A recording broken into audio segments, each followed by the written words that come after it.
wanted to create a story so exciting that the moment that you pick it up, you can't put it down. I wanted to live.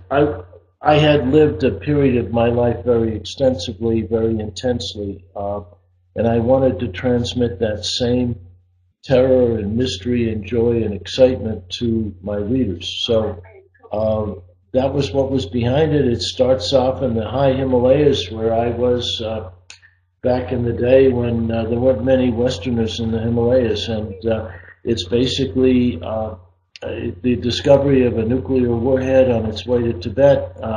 It's a CIA operation, which was actual. It actually happened, and what it ended up is a manhunt basically across the globe, and a love story, which I just wanted to give the intensity of that to my readers.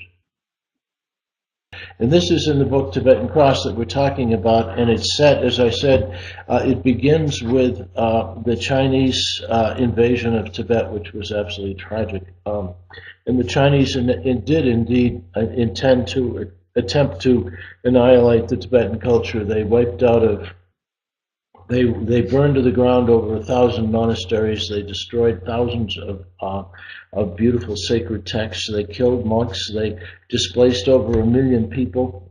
They tried to institute the Chinese language instead of the Tibetan one, and they began the massive environmental destruction of Tibet. So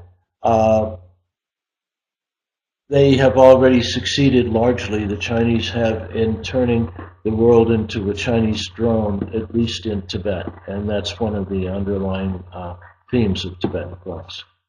Well, what got me involved in the battle against industrial wind turbines is when I was living on the island of Molokai in Hawaii, which the National Geographic has rated the 6th most beautiful island in the world.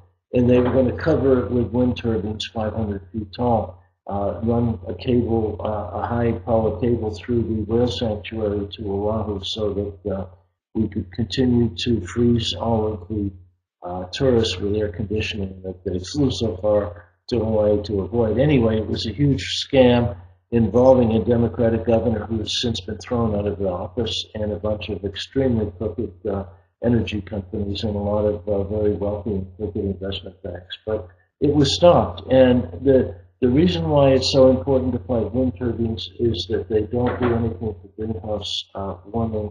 They don't reduce, they do not in any way reduce fossil fuel use or greenhouse gas emissions, because wind is so erratic that a wind turbine produces a very small amount of power, and it needs to be backed up constantly by fossil fuel plants to even out the load.